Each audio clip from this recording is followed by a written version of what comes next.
Hello everyone, hope everyone's okay. We're back. No hiding, none of that crap because we've got to keep consistency and we're gonna get started today by a match reaction and a Q&A. If you couldn't tell, I don't sound very good because I'm not very well. But yeah, we will have people in now. We'll start with Mason first. How you doing, mate? Yeah, man. Good. Yeah, same old really. No hiding from us. Yeah, exactly. Yeah, we move, bro. Yeah, and we got Manny as well. How you doing, mate? All good, mate. Thank you very much for having me on. And as Mason said, we move. We have no choice. Yeah, exactly. So obviously today we're going to do a Q&A as well at the end of the stream. Or towards the end of the stream, we've got some questions in as well. So we'll read them out and we will get into our reaction of Arsenal 1, Brentford 1. So Mason, if you want to go first. Yeah. Personally, I just think it wasn't a great game in the first place. I think we were lucky to even get a point. We didn't play well, but Trossard, the only thing that made me happy, he scored. I'm very happy with that. And when I say, I think people got caught in the fact that I might have said maybe take Martinelli out. Maybe, definitely not. This is the way I look at it, right? Martinelli does not get any help at the moment down that left. Zinchenko, yes, he's absolutely great for us, right?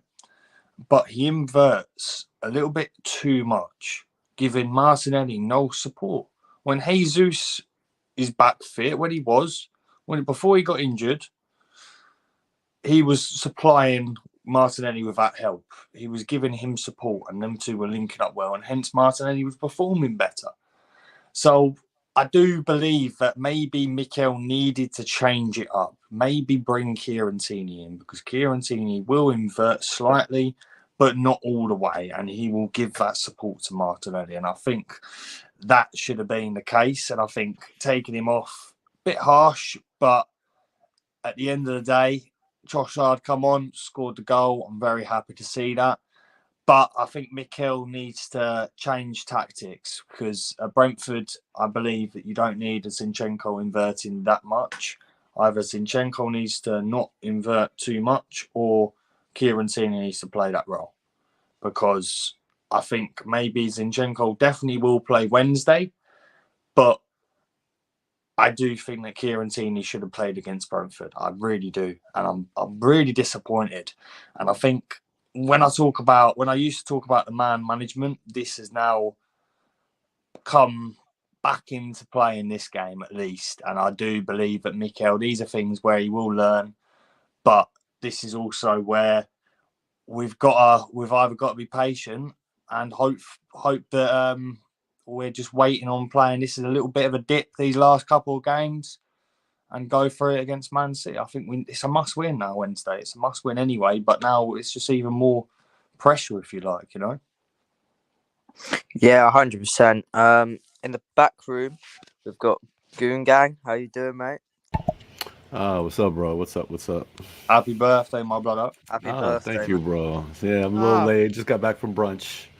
First time I'm meeting you, and happy Wow. birthday indeed. And Thank you, bro. I detect an accent, so first question is East Coast or West Coast?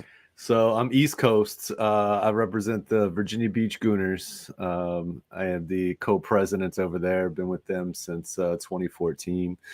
But yes, very much on the eastern side of things. So I don't have to get up too early for the matches. Yeah. But I realise now it's a silly question, because if you're back from brunch, then it is after 11 o'clock, and it is now 3 o'clock your time, if I'm not wrong.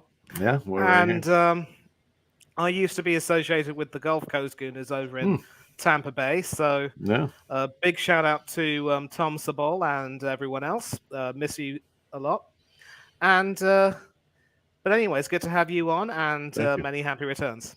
And big shout out to Fort Lauderdale Gooners down there and Orlando Gooners. I had a great time at the summer tour, and everyone showed a bunch of hospitality down in Florida. So shout out to Gulf Coast, all three of those guys down there. They're all representing quite heavily. So big shout outs.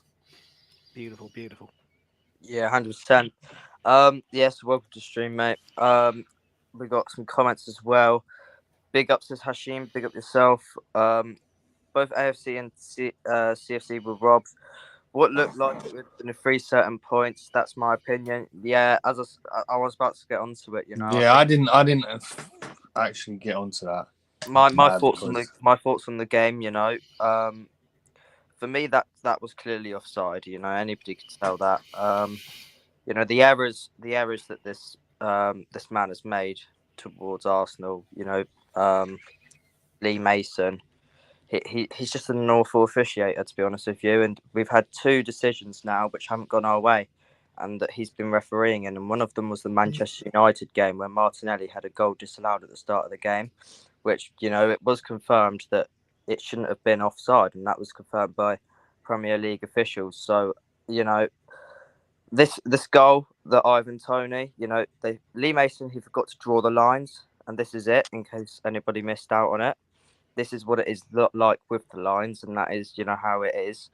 You can see that he's clearly offside. It's fractional, yes, but if he had drawn the lines, he would have said that it was offside, and we would have won that game 1-0. So, it is what it is, and we're gonna have to move on now. And this is just another thing, isn't it? Really, every season something has to happen, and this is a part of the season where our form starts to slip down a little bit. And we've seen Martinelli as well. He's not been playing as great as we'd like him to. As Mason said, it's because of the whole thing with Zinchenko and stuff like that. But then, as soon as Trossard comes onto the pitch, he scores straight away. So, whether Trossard should get some chances. Look, I think the whole VAR Lee Mason thing brings into a kind of the new era that we're shifting into, and it's an era of accountability, and we're gonna eventually see what type of accountability comes through from Man City's breaches. If the Premier League and the FA and all parties involved are really going to hold them to the fire, or are they just going to hit them with a fine and say, get out there and win some more, and it comes down to the FAPGMOL. These are decisions that have the potential to affect the title race, and it's unacceptable when there are some things that can't be missed when it comes to VAR, and offsides is one of them. Some ticky-tacky fouls, they're always going to have a little bit of objective room, but when it comes to offsides, it should be 99.99999%. The only time maybe something goes wrong is when there's an obstructed view, but there's no excuse for this, and there's never been any accountability. And I think maybe we'll see a change. I know that there was an emergency meeting called today by the FAPGMOL to discuss this issue. I wouldn't be surprised if Lee gets the sack, at least from being on VAR. But what this brings to my mind is my grandparents trying to figure out how to use the computer. I think instead of having these older refs in charge of technology that they're clearly ill-equipped to use, we need a specific team of technology savvy editors and video component people that do this for a living, and can do it quickly and won't forget to draw lines. It's just to be in the top league in the world, spending the most money to have this type of incompetence over and over again with little to no change and little to no accountability. It has to stop. Yeah, I agree with you, to be honest. This is getting silly now. As I said earlier, we had a goal for Martinelli disallowed against Manchester United, and that also was Lee Mason who disallowed that goal. And everybody agrees that it should have been allowed, that goal. And, we would have been 1-0 up, and we lost that game 3-1. So, it is what it is. We have to move on now. And I think, if he's officiating a game in the future for Arsenal, they're going to have to keep a massive eye on them, because, we can't be having stuff like that again, because it's gotten to the point where we're dropping points in a massive title race. And Manchester City, they're creeping up and up and up and up. Then may I just add quickly, the person who's actually head of these officials now is someone who used to, I believe he used to be very much allegedly in Sir Alex Ferguson's pockets much of the time. Howard Webb, I believe the name is. So yeah, allegedly, may I just add, allegedly. Please don't sue me. But according to unnamed sources, unnamed source told me that he could be involved. So as far he is involved as the referee, head of the referees anyway. So I know he's the one who called the emergency meeting today. So hopefully that's good then. So hopefully it's just allegedly, but it doesn't surprise me when Lee Mason's obviously, if he does not get sacked, then it's out of this world. To be fair, two clear and obvious mistakes now, and it's human error as he's calling it, but it's rubbish. I need to see Lee's betting record. I need to see it. It is ridiculous, and the worst part is that it's not even in the Premiership. In the Championship, there have been one or two occasions. I believe, if memory serves me right, this season Huddersfield Town. And Ryan, if you're in the chat, you will know about this. I'm sorry I have to bring this up, but I must. I believe they were playing Blackpool at the John Smith Stadium, and Yuta Nakayama from Huddersfield had a perfectly good goal, which was over the line, but it wasn't given because apparently the officials forgot to, switch on the goal line technology. So all of these things, they aren't just... human errors. They are absolute incompetence, because you would think that with the amount of coverage that these errors would get, people at the top would know about what's happening and basically make sure that whatever happens that day to that poor team should never be allowed to happen again. And of course, that glaring error made a difference as what should have been a 1-1 draw and potentially maybe a 2-1 win for Huddersfield if they had got the momentum and went on to score, ended up being a bad, poor defeat. It was at the beginning of the season, and it cost Danny Schofield, then manager, his job, and he was replaced by another idiot who recently got sacked.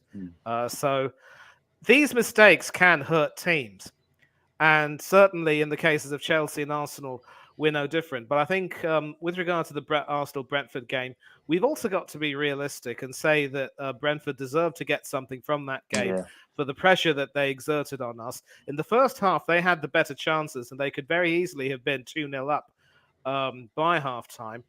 And that was another game, just like the Everton game, where we weren't at the races, and we are starting to, slip a bit. And again, Arteta had the arrogance to pick the same starting 11 for both those games, unchanged. So for 3 straight games, he's picked the same starting 11. For 3 straight games, Kieran Tierney has not gotten any minutes.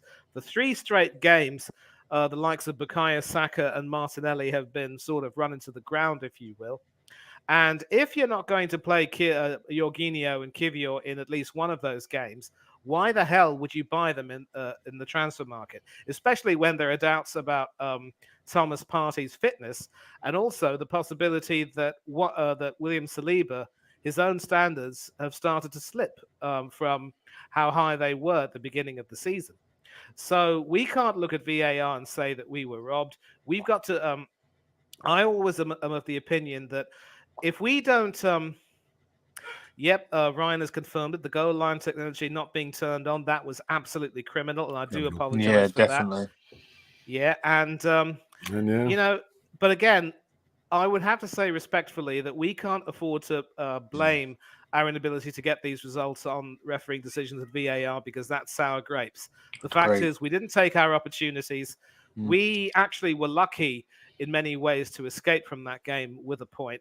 And so we have to look at ourselves and say we just weren't good enough.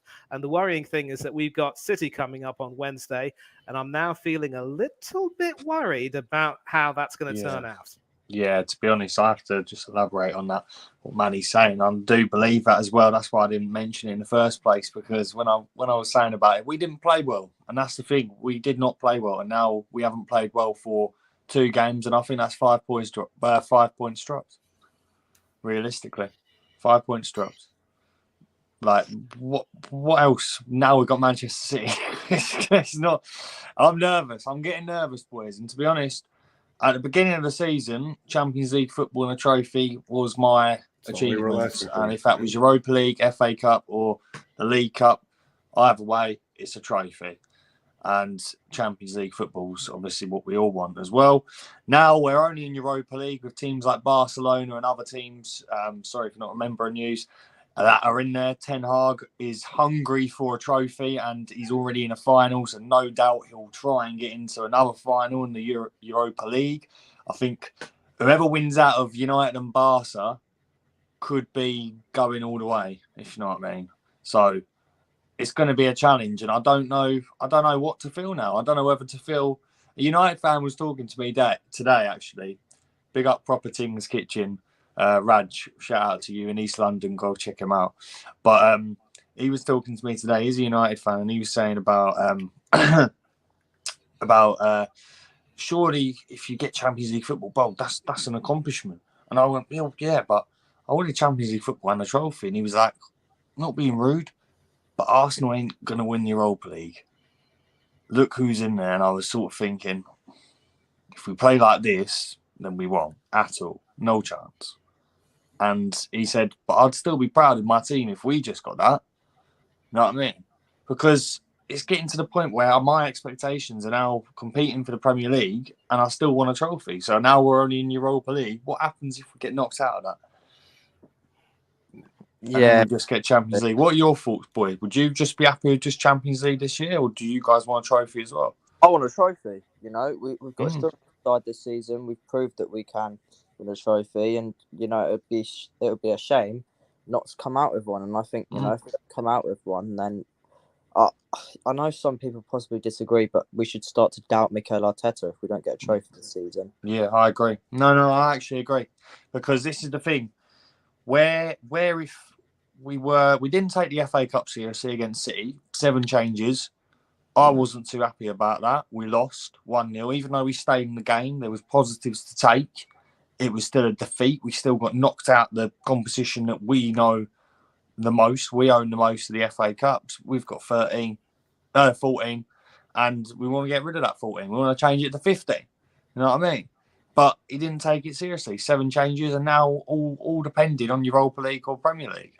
And if we play like this against City, they will slap us. If we play like we did against Brentford and Everton, they will beat us. I will respectfully disagree on the Arteta part. I mean, you have to give the man time, even if we don't get a trophy this year. I mean, Champions League is a lock. Look, if we don't get Champions League, then yes, it's wide open. If we find a way to shit the bed between now and the end of the season, then yes. But man, look, a historic start to the season with a not fully fit team, and we've been missing our star striker for a good couple months now, and we've still maintained. We're starting to see the cracks in the armor now, and we're starting to see Eddie's movement and how it's inhibiting Martinelli, and Martinelli's not being able to really work on his left side because the movement of Jesus and the movement of Nketiah are completely opposite of each other, and that's why I was surprised that we didn't start Trossard on the left-hand side, or even give Eddie a break. And Martinelli has played down the middle for us before, give him something they're not expecting. But all I'm doing now is trusting the process, because Arteta and Edu have gotten us here. And this was, if you had told me this at our catastrophic start to the season, when we were 20th place, I would have probably given my right foot to tell you that we're in this position now. So I think that start to the season has kind of given us a little bit of sense of entitlement. I think we've gotten a little bit ahead of ourselves, but I'm very happy with our progress, and I'm very excited to see what we do in the summer, because I think summer is really going to set us in the course of what we're going to do over the next 3 to 5 years. And I'd like to see Arteta and Edu continue that process, because I guarantee you there are going to be clubs chasing both of them with money flowing out the pocket. So we need to hold on to them, and just like we need to get Saka. I do agree. Yeah, I'm sorry. I'm sorry, birthday boy, but I'm going to have to disagree with you there, respectfully, of course. No. And the reason why is this. We need to put into perspective the fact that our historic start to this season has really been due to the fact that we've had a pretty, kind fixture list so far. Because let's not forget, in the first half of the season before the World Cup, and of course that World Cup has been a very, it's been a spanner in the works for many teams in many ways, with a large number of players focusing their energies on trying to stay fit and you know, make the squads for their national teams and so forth. We never played Manchester City in that first half of the season, and when we played Manchester United at Old Trafford, who started the season horribly, they slapped us 3-1. And we can crib all about the disallowed Martinelli goal, but the fact is that Ten Hag tactically outclassed Arteta that day. And so we've been picking up points again in games that we were supposed to win, maybe in one or two games where we weren't quite expected to win. But it's also quite apparent that when you consider our loss to Everton, in which we absolutely performed diabolically, and the fact that we had to depend on our rivals, Tottenham, to beat Manchester City the day after, it's quite clear that Arteta's success this season has really been in spite of him and not because of him. And the dealings of Edu in the transfer market, especially in this January and over the summer, have pretty much shown us that he cannot really be trusted to close a proper deal. And the incompetence really from Edu's side is what is, jarring for me personally. Now, with regard to my expectations, given that we missed out on the Champions League by a whisker, I wanted us to reach the Champions League, whether it was by finishing in the top four or by winning the Europa League. And I suppose Mason and I would have been in agreement that if we got Champions League and the Europa League, that would have been a fine season. But now, though, to me, it might be a little bit facetious to say that Arteta should be doubted if we don't win the title. But we all remember the years under Wenger when he would take us to the top of the league and we'd be top by February, only to end up, falling completely off a cliff and somehow staying in the top four, in some cases by the skin of our teeth. Do we really want to go back to that? And let's also not forget that Arteta now will, by the end of the season, have had twice as long in the job as the now Aston Villa manager, Unai Emery. And Emery had a really good first season. It was just unfortunate that he got pipped to the post near the end and also lost the Europa League final. But he achieved quite a lot in his first season, whereas with Arteta, he fluked the FA Cup with Emery's team. And the second season, we don't need to be reminded of how horrible it was. At one stage, we were literally in a relegation battle, and somehow we recovered to finish 8th. And then we've ended up facing Emery in the semi-finals of the Europa League, false 9 in the first leg, hooking off Aubameyang in the second leg after he hit the post twice when we needed one goal, and that said everything. And of course, that previous season, we didn't have the added burden of having to play a midweek game in Europe, so it was effectively one game a week, and we still bottled it at the end of the season.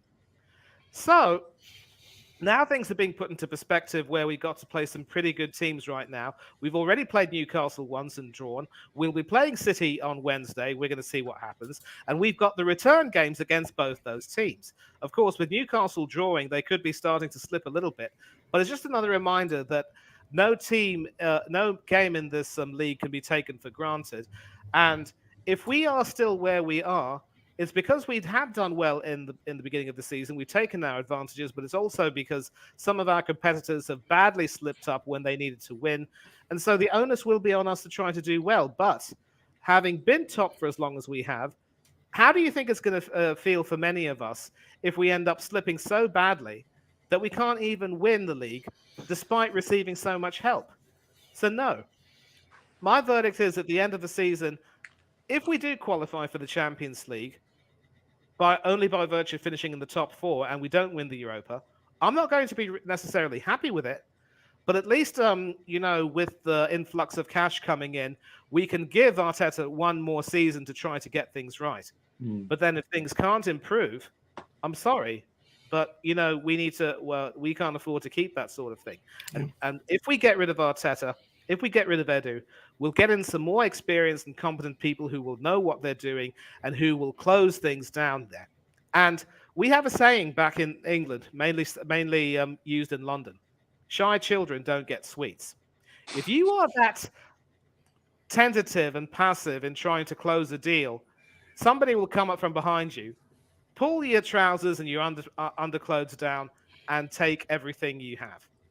That's happened to us in the transfer window time and time again under Edu, and we will end up seeing the ill effects of that if we don't achieve our aims. I will say too, I've seen some pretty bold children end up in some pretty creepy white vans trying to get some sweets, and I accompany that to the Todd Bowley effect, trying to go after everything that's there, throwing everything you have at it, and what do you have to show for it, and basically selling all but to the MLS. But I will agree with you on 99% of your points, but for me, in context, the team that Emery inherited has been basically pushed out within a couple of seasons, and the team has been transformed, new youth, new everything, and I really think he's dialing it in. I think he is gelling it in. I am giving him, at least for me, another year. I think to say anything other than that would be pretty harsh, but I think it is trophy time.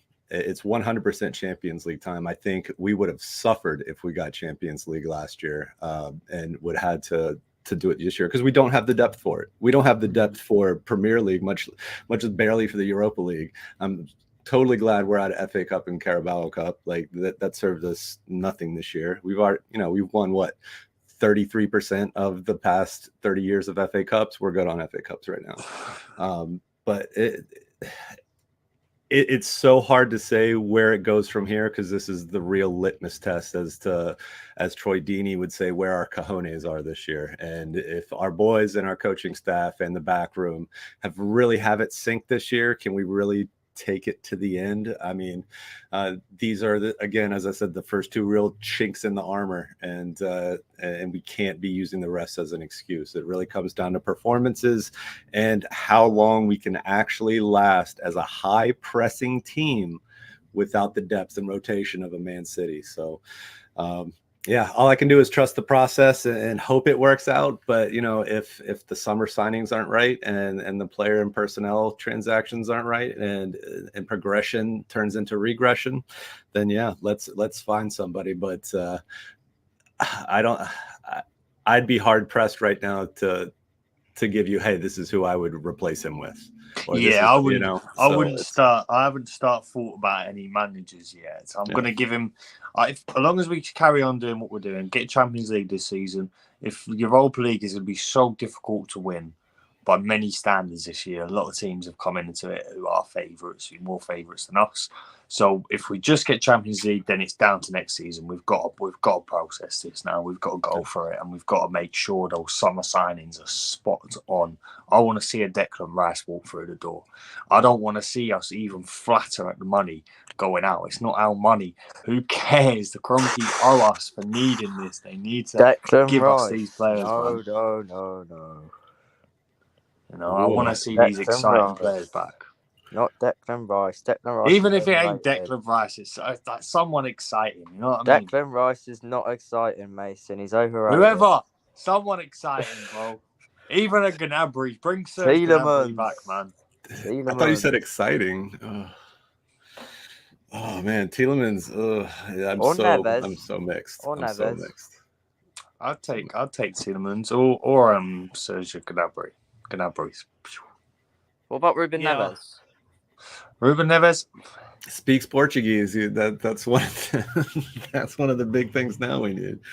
You have to be an English player or speak Portuguese. It's the two main things. So I feel bad for Kivior. I hope he's I don't know. And speaking of Kivior, like, when is he going to get playing time? Like Europa's crunch time. Europa's crunch time now, though, too. It could be. But it could happen that if Gabriel or Saliba have a stinker the next game, he might come in. Yeah. Yeah. And I personally prefer brown rice with some chicken or steak. Declan Rice is not my cup of tea. Yeah, I'm saying, Manny. I don't think he's good enough for this squad, to be honest with you. I don't think he fits in with our playing style. Whoever we get, as long as we get Champions League, at least we'll be able to pick these sort of players. You know what I mean? At least we'll be able to go and hand pick these sort of players who are going to make us stronger. You know what I mean? And for what we pay for Declan, we can get two midfielders. Exactly.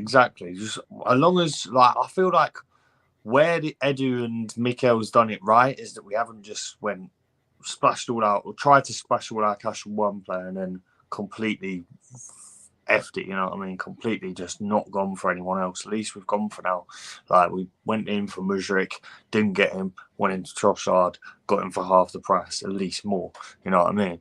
So, fantastic bit of business. You know, Jorginho, I'm still 50-50 up, but I'm going to support him no matter what. You know, he's doing something. He didn't do nothing wrong against Everton from what I saw. And for when I don't, you know, I want to just give him time to settle in. You know, he needs to. I agree. Yeah, And he he's got deserves experience. He deserves he's got the the benefit of the doubt. experience. Yeah, and I thought he should have started against Brentford. To be honest, I thought he should have started against bloody. I think he should have started, but I don't know whether it'd be risky to start him against City this one. I don't know. Look, I think you know, Everton and Brentford shows us that we have a weakness when they're playing two up top, and we need to figure out how that's exposing us and fix that, because that's really kind of the only time aside from United that we've really been exposed this year. And Dyche knew what he was doing. I mean, Burnley was doing it to us for years. Those fucking shitty 1-0 fucking scrappy wins that they would pull out some Chris Wood nonsense at the very end, you know, like I was tired of that shit, you know, and now he's back doing it again. Fucking can't stand Sean Dyche shampooing with sandpaper. It's just, the dude it's just hard-nosed two up top football, and for some reason it breaks us down every time. So hopefully we can figure that out. But and I'm not sure if it's putting on Tierney and Tomiyasu or just switching our formation, but it's something we're going to have to figure out because other teams are going to catch on pretty quickly. Well, at least we ain't Tottenham. They got slapped.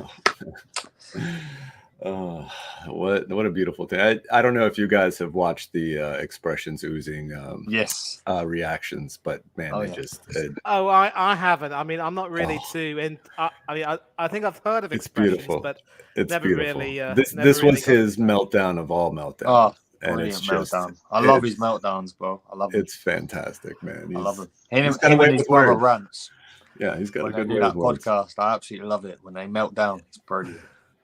Yeah, and of course, with Neil Maupay being involved with that Everton game, I'm pretty sure we would all be doing our Thai impressions. Neil Maupay, you're a cheat, and I hope Everton get relegated.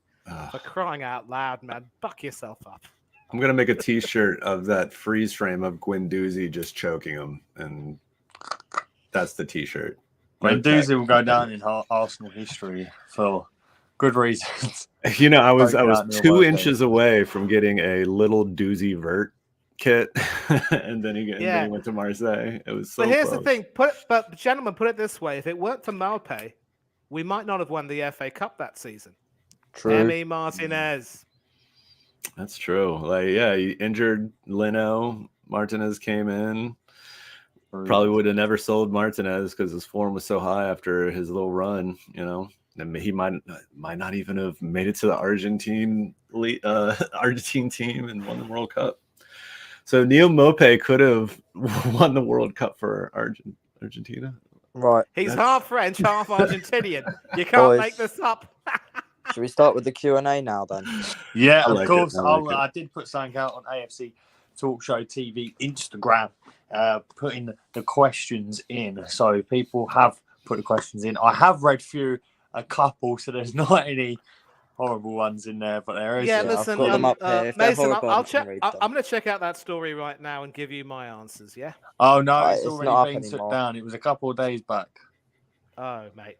Yeah, I know. So I must have voted then. I think I don't know.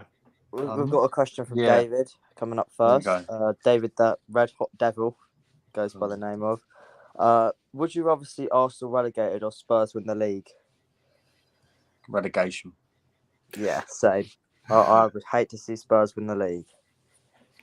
I would say Spurs winning the league because, look, they've already pipped us to the Champions League on a few occasions. Them winning the league would not be horrible, but getting relegated, can you imagine how humiliating that would be for us?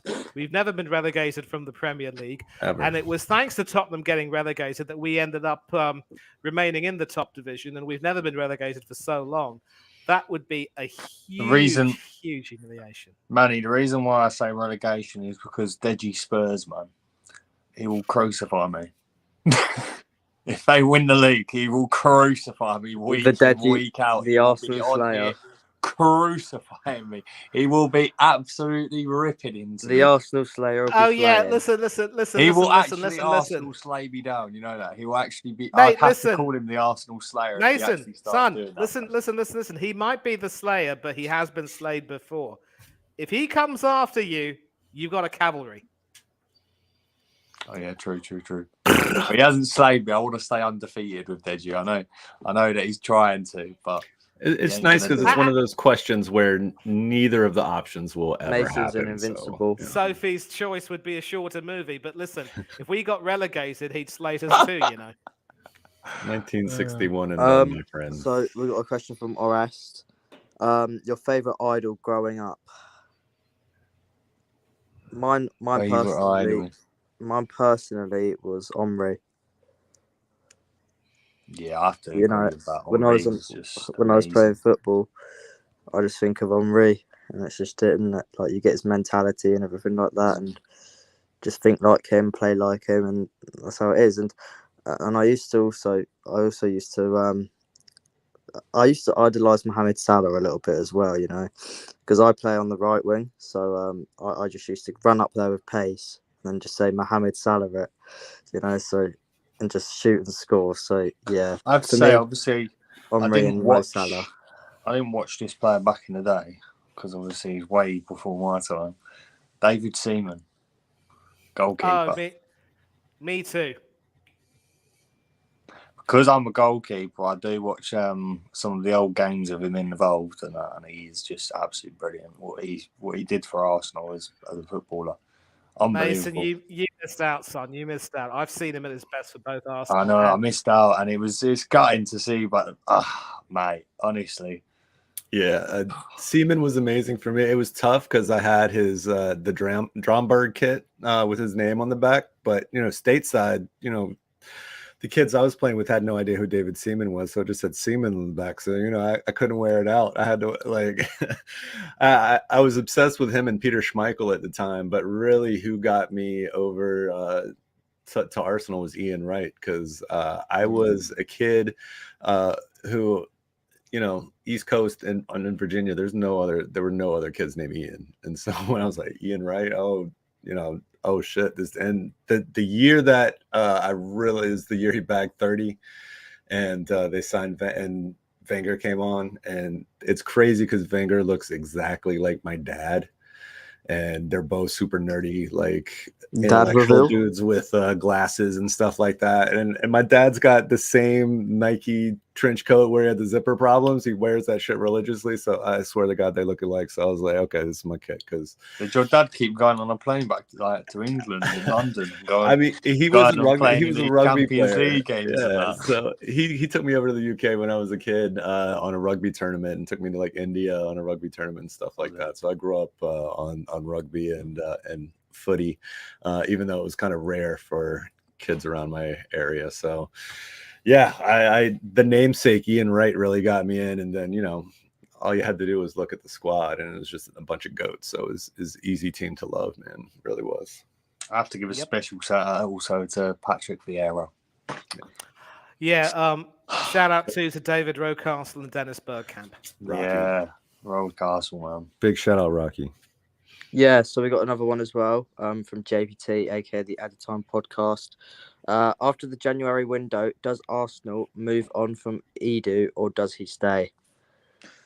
He stays. I think he stays. You know, he's done made some well. solid signings. You know, we've seen Trossard come in, Jesus as well. He was a massive one. You know, William Saliba as well when he managed to get him, put him out on loan.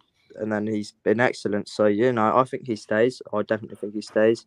He's technical director now, you know, he's been promoted and he's been excellent for us. So I don't think that there's been any bad terms we've had with him, you know. So, yeah, I think he stays. Well, I think the club have pretty much made that decision by giving him that promotion, so he will stay anyway. Yeah, if I had my way, I'd keep him for one more season. But if we fail to win anything, he's out the door. Shape up or ship the hell out.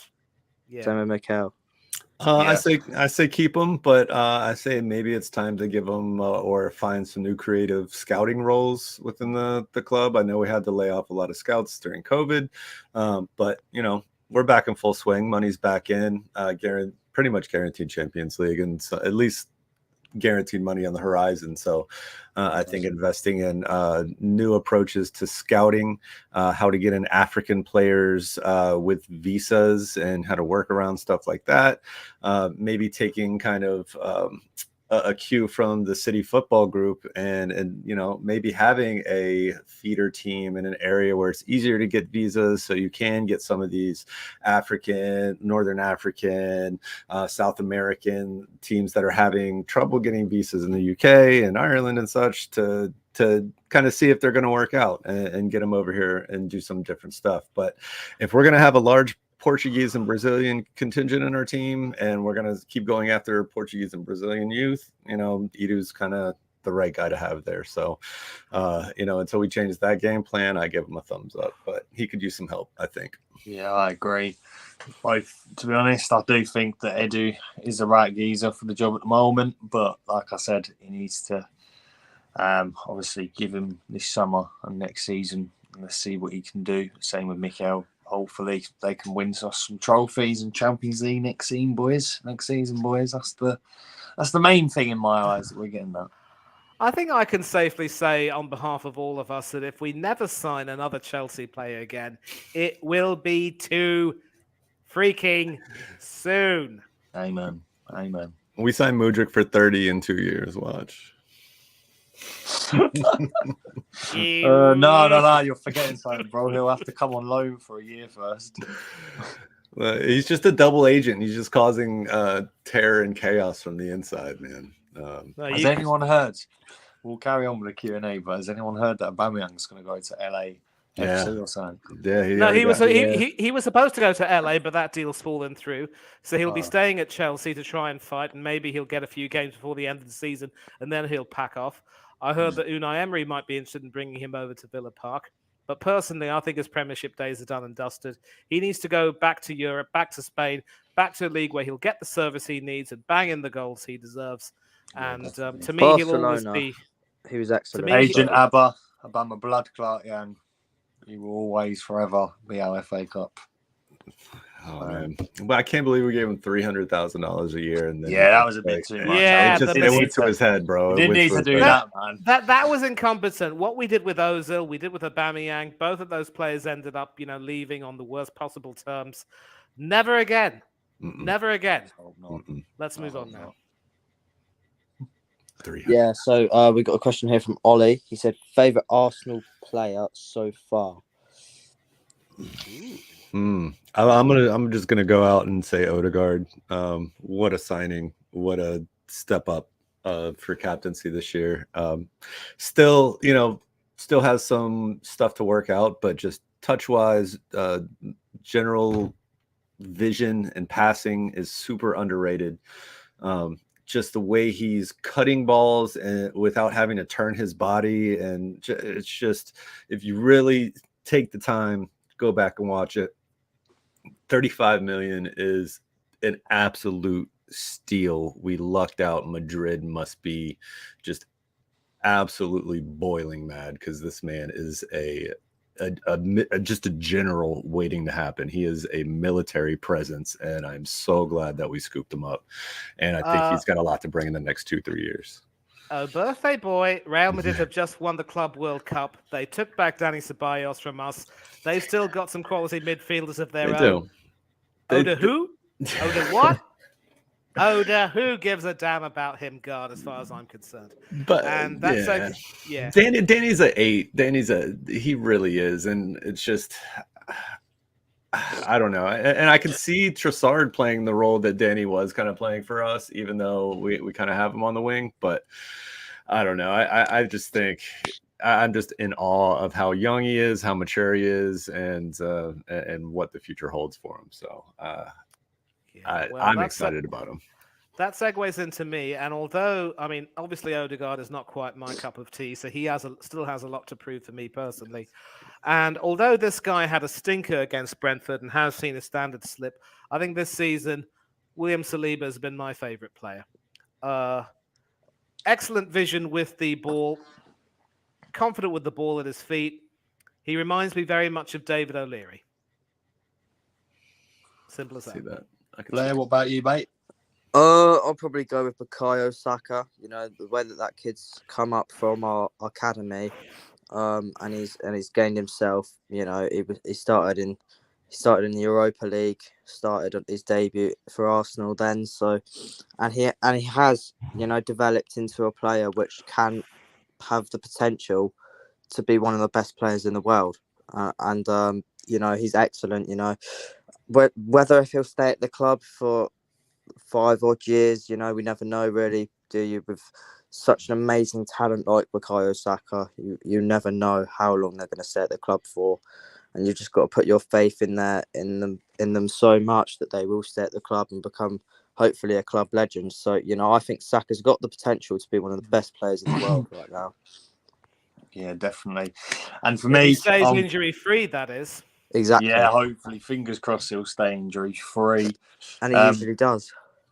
Hopefully, Emmanuel Smith-Rowe and Jesus will come back smashing as well.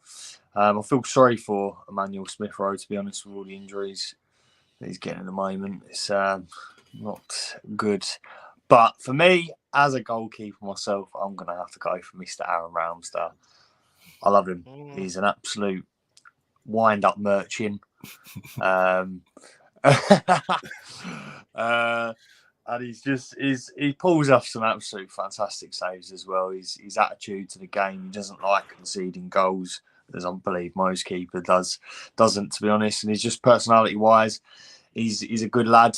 And to be honest, I think he can become a proper little legend at this club. I think what he's been through with his last 2 clubs, getting relegated.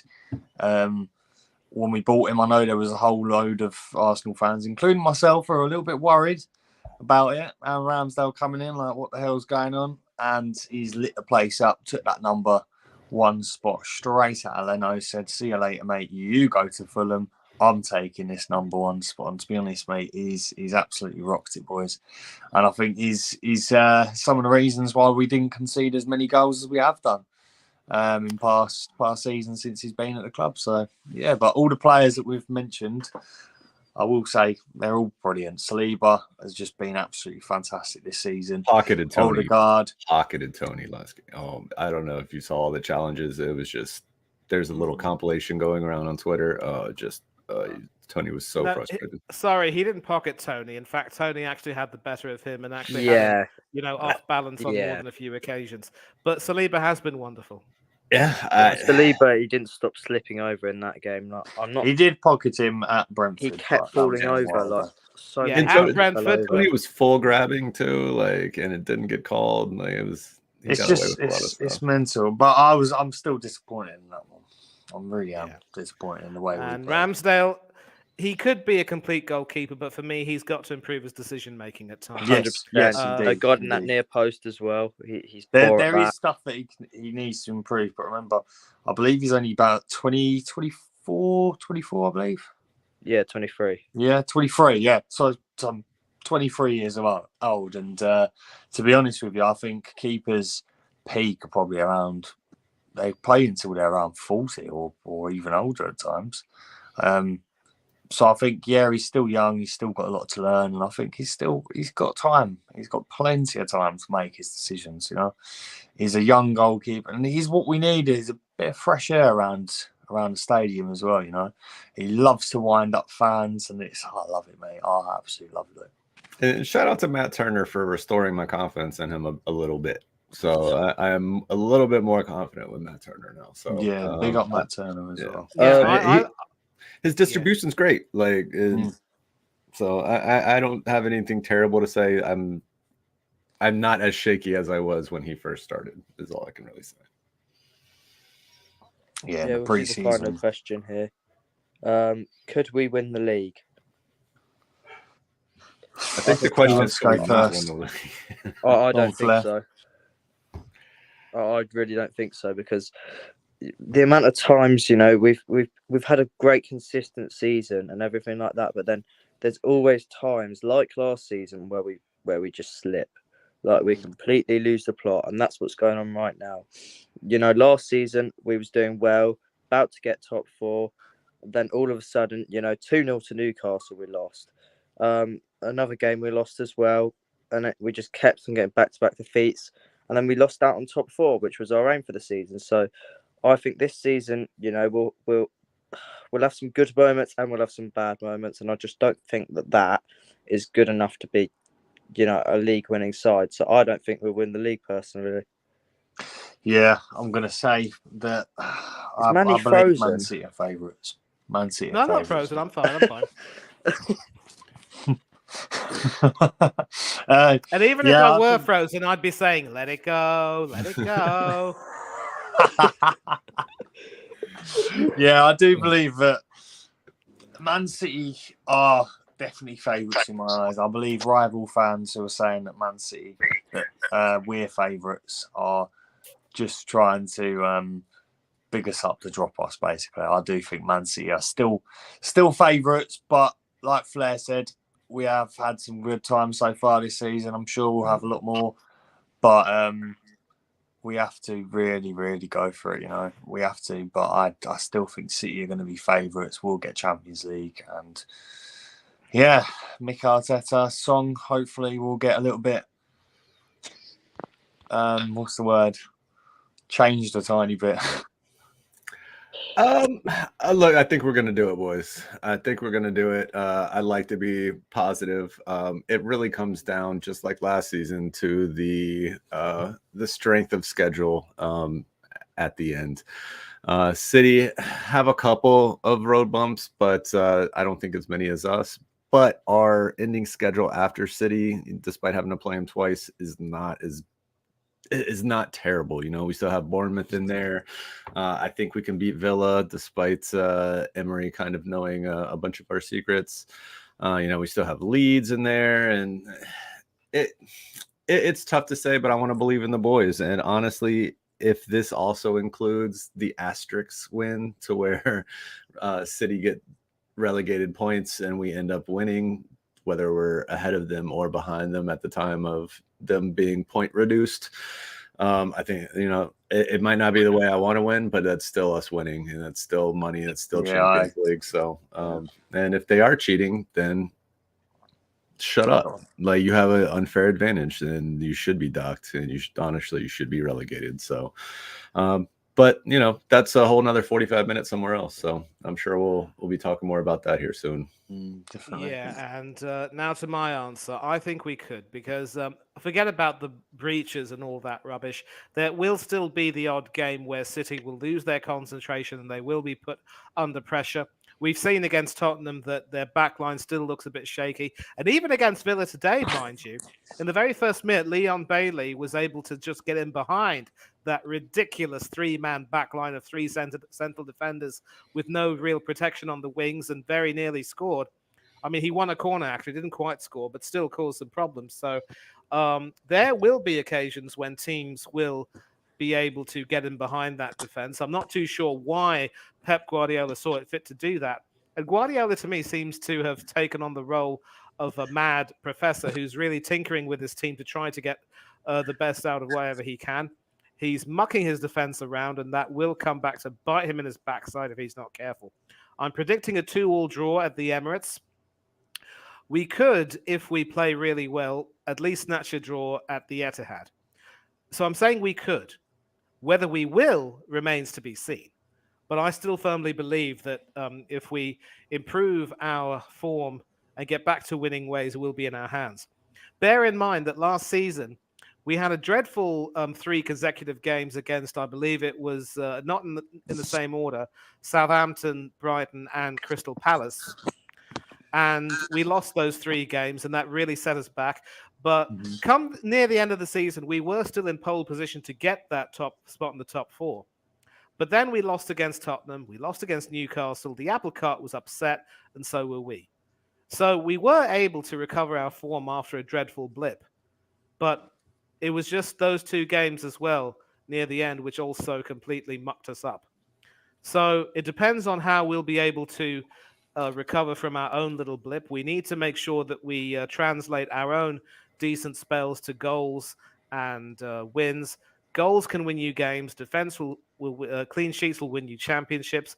We need to get back to that. So I think we could, but whether we will or not will be down to the team. And if we don't, we've got ourselves to blame.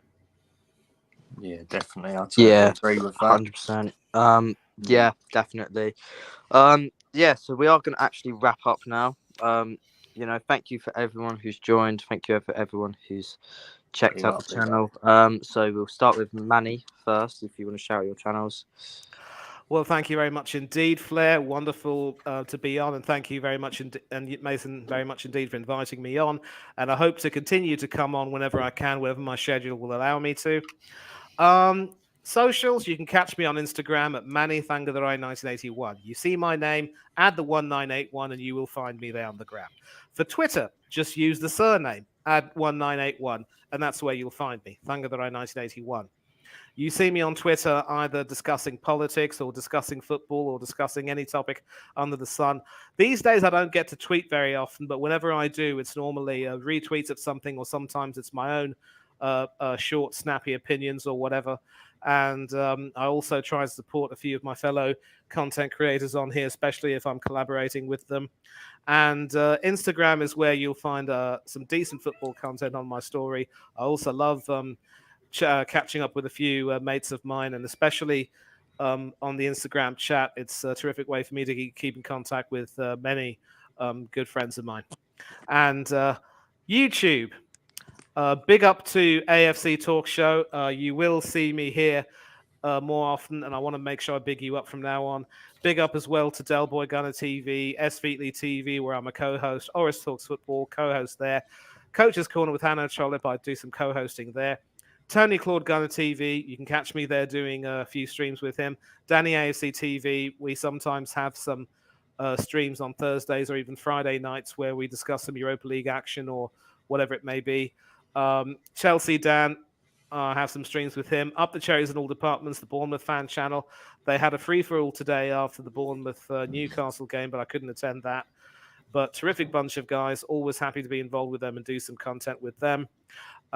Eugene Spurs Asia TV, Bailey Francis TV, and just there are several more channels with which I've been involved. I can't really think of many of them now, but they're all very important to me. You're all important to me, and if you don't believe me, I'll send you a check in the post. But I like to come on these podcasts and discuss football sensibly in a sensible manner with sensible, like-minded fans. It's not about being tribal in our support for our clubs or our hatred for others. It's about being united by our love for the global game and coming to good resolutions. And especially with everything that's been going on in the world, all these tragic occurrences, it's another reminder that humanity is the most important thing, and we need to treat each other better and take care of one another.